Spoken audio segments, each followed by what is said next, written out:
Você crê que Deus pode te levar a lugares altos, a lugares abençoados, mesmo você partindo de lugares difíceis, de momentos difíceis da sua vida?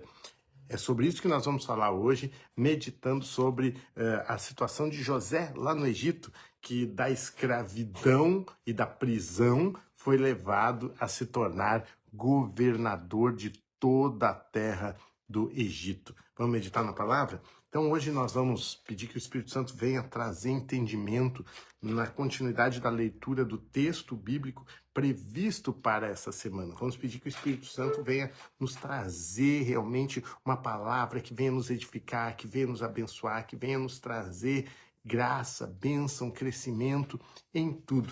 Amém? Vamos meditar na palavra? Então vamos orar antes, vamos pedir brevemente que Deus venha, pelo seu Espírito Santo, a nos conduzir. Vamos falar com Ele? Senhor, em nome de Jesus, nós nos colocamos nas tuas mãos e pedimos que a sua bênção, a sua direção e a sua graça esteja sobre as nossas vidas e sobre esse tempo, esse vídeo, essa live, sobre a vida de cada um que vai estar assistindo, para que cada um seja levado a um novo nível a partir daquilo que nós vamos comentar aqui e compartilhar, no nome de Jesus. Amém. Eu vou pegar aqui o meu microfone, que eu esqueci de ligar o microfone. Vou pegar aqui. Agora que eu me dei conta, porque aí o áudio fica melhor para você, né? Vou ligar aqui o microfone, que eu esqueci de ligar, porque aí o áudio fica melhor para você, e aí você aproveita melhor essa live. Nós já vamos meditar nesse texto tão forte, tão poderoso da palavra de Deus. Deixa eu só ver se ligou aqui. Ligou. Aí o áudio, vamos meditar? Olha só, é Gênesis, capítulo de número 41, versículo 37. Lembrando que esse é o texto bíblico dessa semana, o texto bíblico que, na verdade, aqueles que seguem a ordem correta, uma ordem estabelecida há séculos, né, há milênios, para a meditação na palavra de Deus, seguem esses textos semanais. Jesus, quando ele ia na sinagoga, ele ia ler o texto da semana, estudar o texto da semana, né? Porque era assim desde aquela época. Então nós vamos estudar. Então estamos estudando esse texto da semana e hoje, 40, 37 em diante. Olha só o que diz. O plano pareceu bom ao faraó e a todos os seus conselheiros.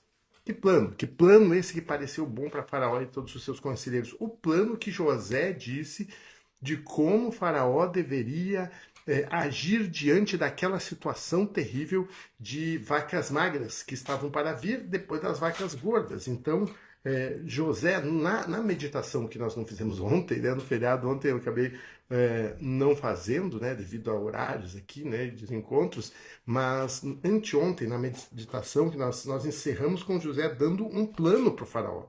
Ele dá a interpretação do sonho e ele dá um plano. Procure agora o faraó, um homem criterioso e sábio, e coloque-o no comando da terra do Egito. O faraó também deve estabelecer supervisores para recolher 1/5 da colheita do Egito durante os 7 anos de fartura. Eles deverão recolher o que puderem nos anos bons que virão e fazer estoques de trigo, que sob o controle de Faraó serão armazenados nas cidades. Esse estoque servirá de reserva para os 7 anos de fome que virão sobre a terra do Egito, para que a terra não seja arrasada pela fome. Então, olha só, José deu um pacote completo. José deu uma consultoria completa para o faraó. José interpretou o sonho, deu o significado do sonho e deu também a solução para como o projeto, a estratégia, o plano de ação completo de como o faraó deveria agir para enfrentar aqueles momentos. E o plano pareceu bom ao faraó e aos seus conselheiros. Por isso o faraó lhes perguntou: será que vamos achar alguém como esse homem em que está o Espírito Divino? Né? Olha só, Faraó pergunta aos seus conselheiros: ok, mas vamos passar por isso. Vamos achar alguém como esse homem que tem o Espírito de Deus? Queridos, que coisa tremenda uma pessoa reconhecida por ser uma pessoa que tem o Espírito de Deus, por ser uma pessoa que tem o Espírito da sabedoria. Que cada um de nós, que eu e você, possamos ser reconhecidos como alguém que tem o Espírito de Deus. Que eu e você possamos ser reconhecidos como alguém que tem uma sabedoria divina. Que eu e você possamos ser reconhecidos como alguém em quem habita o Espírito de Deus. José chega diante do faraó e entrega algo a faraó. Ele traz algo, ele traz a revelação da vontade de Deus e ele traz o plano de ação de tal forma que faraó reconhece, esse homem tem o Espírito de Deus. E ele, ao aprovar o plano de ação junto com seus conselheiros, ele diz, vamos achar alguém que tenha o Espírito de Deus? E aí depois disso, né, depois da sua reunião com seus conselheiros, é que parece ali na Bíblia que tudo acontece na mesma hora, ali uma conversinha rápida. Não, isso aqui estamos falando de uma nação que era a mais importante da terra naquela época. Que tinha reuniões, conselhos. Então chegou-se à decisão. E versículo 39, depois disso, disse, pois, o faraó a José, uma vez que Deus lhe revelou todas essas coisas, não há ninguém tão criterioso e sábio como você. Você terá o comando de meu palácio, e todo o meu povo se sujeitará às suas ordens. Somente em relação ao trono serei maior do que você. Que maravilha, né? Que coisa tremenda. Aquele homem que havia sido traído, vendido como escravo pelos seus irmãos, aquele homem que havia se tornado escravo no Egito, mas que em tudo isso foi fiel, na escravidão no Egito foi fiel a seu patrão Potifar, aquele homem que foi tentado pela mulher do seu patrão, mas que permaneceu fiel a Deus, e que por causa disso foi preso, ficou no calabouço por anos, mas que foi fiel ao carcereiro a ponto do carcereiro praticamente lhe confiar né, como um assessor ali no cárcere, né? Aquele homem que revelou o sonho dos seus colegas de prisão ali, e que aparentemente o copeiro havia esquecido dele, mas no momento exato o copeiro lembra dele, fala dele. Aquele homem agora estava sendo honrado por Deus e sendo colocado pelo faraó como governador de toda a terra do Egito.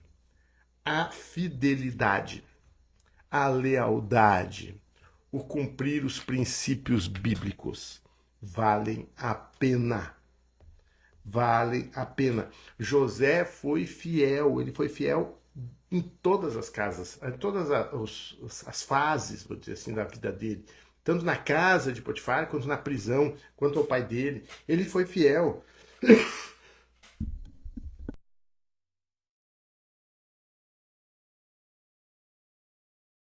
Ele foi fiel e na sua fidelidade Deus o abençoou. Ele foi fiel e na sua fidelidade Deus o honrou.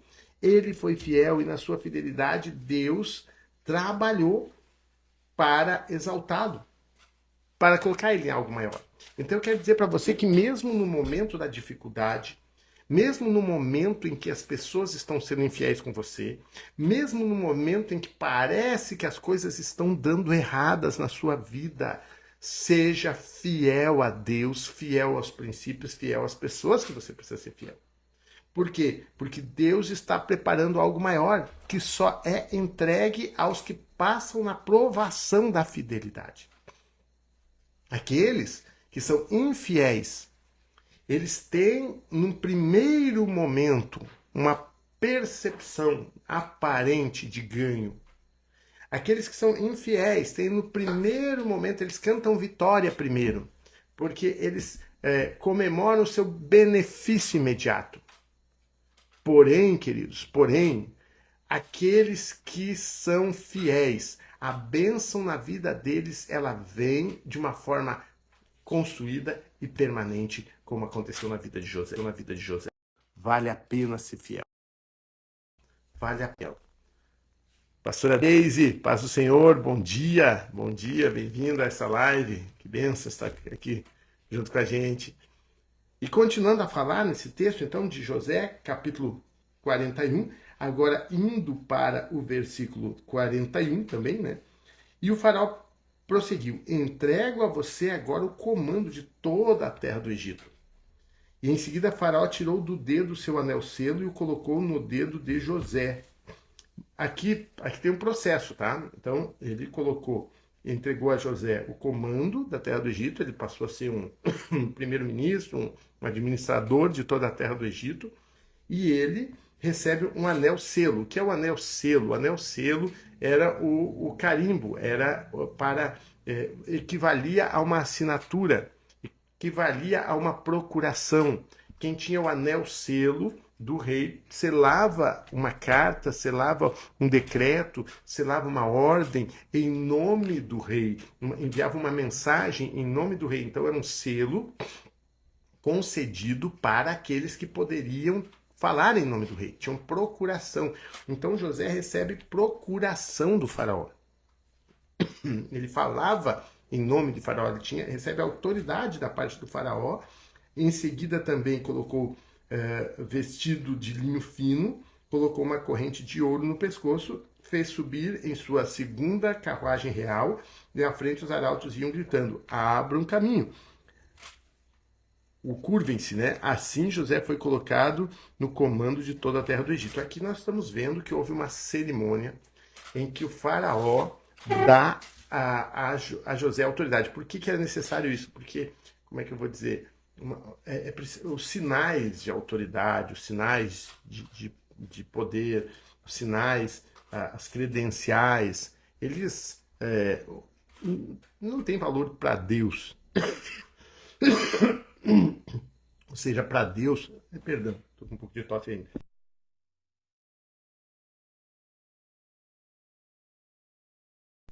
Ou seja, para Deus, aquela corrente de ouro no pescoço de José não valia nada, aquela capa bonita que ele botou, a túnica bonita que ele botou não valia nada, de linho fino. Para Deus, aquela carruagem real, aqueles arautos gritando, nada disso valia. Porém, o que estava acontecendo ali era uma exposição, porque para Deus não vale, mas para as pessoas vale.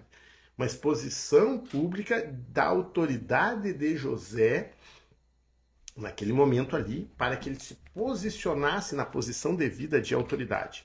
Eu vou compartilhar com vocês, queridos, que muitas vezes a gente tem pessoas que elas querem se exaltar, tem pessoas que elas querem se engrandecer, tem pessoas que elas querem ser, assim, até demonstrar que são mais do que são, que tem mais do que tem, querem usurpar a autoridade. Aquela pessoa ela quer se posicionar numa posição, numa autoridade que ela não tem. Então, às vezes, a gente diz assim, vem aqui na frente agora quem é tal coisa. E ela não é, mas ela quer ir. Então, ela, olha, tal reunião lá, tem tal coisa, pode ir lá quem tem tal coisa. Ela não quer, mas ela quer ir. E não, muitas vezes ela quer ir simplesmente para parecer o que ela não é. Esse é um problema, é um extremo. Mas muitas vezes o maior problema das pessoas está no outro extremo. A maioria das pessoas não quer se aparecer. A maioria das pessoas quer agir fora da posição que tem, quer agir abaixo da posição que tem. E esse é um aprendizado que nós precisamos ter. Quando chegou aquele momento de que José seria o primeiro homem depois de Faraó, isso precisava ser exposto, precisava ser demonstrado publicamente. Essa autoridade precisava ser estabelecida. Essa autoridade, essa honra precisava ser estabelecida. E no estabelecimento dessa autoridade houve toda essa cerimônia em que José foi vestido adequadamente, foi entregue o anel selo que lhe faria procurador, para poder assinar e decretar em nome de Faraó, e ele faz todo aquele desfile em que as pessoas tinham que se prostrar diante da passagem da carruagem em que José estava. E aí o faraó faz um discurso aqui, né? Eu sou o faraó, mas sem a sua palavra ninguém poderá levantar a mão nem o pé em todo o Egito. E né, que nível chegou a autoridade. Então o poder de Deus para preparar aqueles que são fiéis, para remover aqueles que são fiéis do nível mais baixo.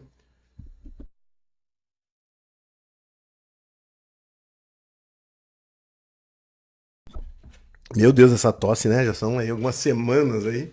A médica diz que é assim mesmo, né? Que vai algumas semanas para passar essa tosse, mas tá indo, tá melhorando. Vamos lá. Então, queridos, nós precisamos entender isso, que Deus, ele tira aqueles que são fiéis de posições inferiores e coloca em posições superiores e usa a própria circunstância de traição, de humilhação, de mentira, de engano dos infiéis. Ele usa a circunstância em que os infiéis colocaram o fiel para exaltar dali o fiel para o nível que ele tem. E é isso que ele vai fazer na sua vida. Por isso, permaneça fiel. Permaneça fiel. E aí, continuando, olha só aqui, o faraó ainda deu mais um presente aqui para José, né? O faraó deu a José o nome de Zafenate Paneia. Mudou o nome dele, né? Zafenate Paneia. Mudou o nome dele, né? Para Zafenate Paneia. Deu um nome egípcio para ele, né? Deu um nome egípcio. A gente tem que entender, assim, que a gente precisa respeitar culturas, entender culturas e saber entrar nas culturas. E aí, ele, como José, talvez ele não recebesse o respeito, a aceitação devida lá naquele lugar, né? Como José, talvez ele tivesse alguma dificuldade de ser compreendido e de ser aceito, por ser hebreu, por não ser daquele povo. Mas o nome que foi lhe dado foi Zafenate Paneia. E lhe deu por mulher Azenate, filha de Potífera, sacerdote de On. Filha de Potífera, sacerdote de On, ou de Heliópolis, né? Depois José foi inspecionar a terra do Egito. Então, José se torna governador do Egito, tem uma cerimônia extraordinária que expõe, uma cerimônia cívica extraordinária que expõe a todos que agora ele é empossado como governador do Egito, e ele recebe uma esposa, ele casa com Azenate, filha de Potífera, sacerdote de On, né? Então, claro, aqui, obviamente, né, é um sacerdote que não, em momento nenhum aqui está dizendo que é um sacerdote que serve a Deus realmente, não há detalhes aqui, né? Jacó tinha 30 anos de idade quando começou a servir, ou quando se apresentou na presença do faraó, rei do Egito. E aí o versículo ainda antes, o versículo 45, vai dizer, e aí ele foi inspecionar a terra do Egito. Inspecionar a terra do Egito. Ele foi trabalhar. Ele foi colocado naquela posição e ele foi trabalhar, foi conhecer, ele foi ver o que precisava ser feito. Sabe, tem um ditado que diz assim que o gado cresce engorda, né? Que o boi engorda aos olhos do dono. Na verdade, às vezes, isso se confunde com trabalho direto, braçal. A pessoa acha que se ela não fizer, ninguém faz, ninguém vai fazer melhor que ela, se ela não fizer, nada vai acontecer, tudo depende dela, e a pessoa acaba tendo uma centralização de tudo, né? Mas, na verdade, aqui não fala que ele foi fazer o trabalho, fala que ele foi olhar, que ele foi inspecionar. Então, aqui tem uma sabedoria, que o ditado diz que o boi engorda aos olhos do dono, mas esse ditado fala que engorda aos olhos, não necessariamente a mão, o trabalho, o braçal, a ação. Ele precisava agir com inteligência. Ele precisava ter tempo, ter condição de analisar, de criar as estratégias e ter a inteligência, os relacionamentos, as conexões necessárias para ver o projeto acontecer. Muitos projetos da gente às vezes não se realizam porque ao invés da gente trabalhar na inteligência, trabalhar na estratégia, na organização, a gente quer fazer o braçal e tal, e aí não faz as conexões, as parcerias, os relacionamentos necessários para que se tornem realidade. Então, aqui diz que ele se ausentou da presença do faraó e foi percorrer todo o Egito. E no versículo 47, e durante os 7 anos de fartura, a terra teve grande produção, ou seja, se cumpriu a palavra dele. José recolheu todo o excedente dos 7 anos de fartura no Egito e armazenou nas cidades. Em cada cidade, ele armazenava o trigo colhido nas lavouras das redondezas. Assim, José estocou muito trigo como a areia do mar. Tal era a quantidade que ele parou de anotar porque ia além de toda a medida.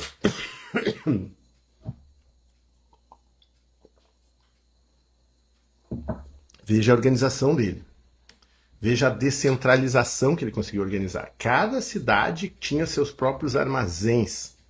Tinha seus próprios armazéns de trigo. Eu lembro que tinha antiga, acho que era a César, né? Que tinha aqueles enormes silos, aquelas enormes que a gente vê, né, nas cidades, principalmente aqui nessa nossa de produção, né, aqueles silos enormes que retém ali, que recebe ali a produção da região. Tem as cooperativas que os agricultores da redondeza produzem e levam para os silos das cooperativas os seus produtos. Assim, José já organizou naquele tempo uma estrutura descentralizada, uma estrutura funcional que fazia com que o sistema acontecesse. Né? Veja bem, para que ele fizesse isso, ele precisava ter uma equipe grande em cada cidade, em cada lugar, organizando aquele projeto, fazendo com que aquele projeto se tornasse realidade. E ele fez. E no versículo 50 nós vemos, antes dos anos de fome, peraí, que agora, até aqui, vou dizer assim para você, até aqui você conhece essa passagem. Até aqui você sabe de tudo que eu estou falando. Agora, o que eu vou falar aqui vai mexer com você. Até aqui o que eu falei é básico, né? Agora, o que eu vou falar nesses últimos minutos dessa live vai mexer com você. Vai tocar na sua vida. Fica ligado aqui, olha só. Versículo 50. Antes dos anos de fome, Azenate, filha de Potífera, sacerdote de On, a mulher de José, né? Deu a José 2 filhos. Ou seja, naqueles 7 primeiros anos, José teve 2 filhos. O primeiro deu o nome de Manassés, dizendo: Deus me fez esquecer todo o meu sofrimento e toda a casa de meu pai. Como é que é o nome do filho? Manassés. O que significa Manassés? Significa esquecimento. Esquecimento. Eu falei lá no início dessa live que José era um homem fiel a Deus. Era um homem de caráter, era um homem que seguia princípios, era um homem que tinha o Espírito de Deus e era um homem que foi honrado por Deus por ser esse homem que ele era. Porém, aqui está algo muito profundo. Esse homem, apesar de ser um homem de Deus, apesar de ser um homem fiel a Deus, apesar de estar ali colocado como governador do Egito, ele carregava na alma dele tudo aquilo que aconteceu com ele. Ele carregava na alma dele traumas, sofrimentos, coisas que ele passou. Eu quero dizer para você, você é uma pessoa, um homem ou uma mulher de Deus, você é fiel a Deus, você chegou até aqui, Deus tem abençoado a sua vida, mas não se esqueça que você tem uma história. E nessa história tem coisas boas e tem coisas difíceis que aconteceram. E as coisas difíceis que aconteceram, elas vão marcando a vida da gente e que tem um potencial enorme de nos adoecer. Assim como vão nos forjando, assim como vão nos ensinando, assim como vão nos amadurecendo e nos aperfeiçoando naquilo que Deus tem para nós, também tem um potencial de irem nos amargurando, nos machucando, nos ferindo, nos traumatizando. E José aqui, aparentemente, quando você lê, é muito bonito o que ele fala. Ele fala assim: Deus me fez esquecer todo o sofrimento da casa do meu pai, então eu vou botar o nome do meu filho Esquecimento. Queridos, eu quero dizer para vocês que muitas vezes nós colocamos como que marcos dos nossos traumas nas nossas vidas. Nós marcamos com os nossos traumas as nossas vidas. O que culpa tinha Manassés dos sofrimentos dos seus pais? Que culpa tinha Manassés do sofrimento do pai dele para agora ele levar esse nome, Esquecimento, porque o nascimento dele demonstrava que ele tinha esquecido. Ele não tinha esquecido. Quem esquece não coloca marcos para lembrar. Quem esquece não vai marcar. Você imagina, toda vez que ele chamasse Manassés, Esquecimento, venha cá. Na verdade, ele estava lembrando. Toda vez que ele dissesse Esquecimento, Manassés, esquecimento, meu filho, venha cá. Ele estava lembrando, mas esquecimento do quê? Esquecimento de que eu sofri na casa do meu pai. Era um marco de lembrança. Não era um marco de esquecimento, era um marco de lembrança do sofrimento dele. Queridos, quantas vezes a gente cria marcos de lembranças dos nossos sofrimentos e Deus quer trazer uma cura completa para a nossa alma de tal forma que Deus possa fazer coisas realmente novas na nossa vida. José vai ter essa cura quando os irmãos chegarem. Só amanhã que nós vamos falar disso. José vai ter essa cura, essa restauração quando os irmãos chegarem. Quando ele se reencontrar com os irmãos, porque até então ele está carregando essa dor e essa mágoa. Na sequência nasce o outro filho, para a gente ir para o fim aqui. Ao segundo filho chamou Efraim, dizendo: Deus me fez prosperar na terra onde tenho sofrido. Então toda vez que ele chamasse Efraim, ele ia lembrar que o Egito ele estava prosperando, mas era a terra do sofrimento. Então ele coloca marcos para marcar o sofrimento dele. Mas hoje Deus quer te mostrar isso.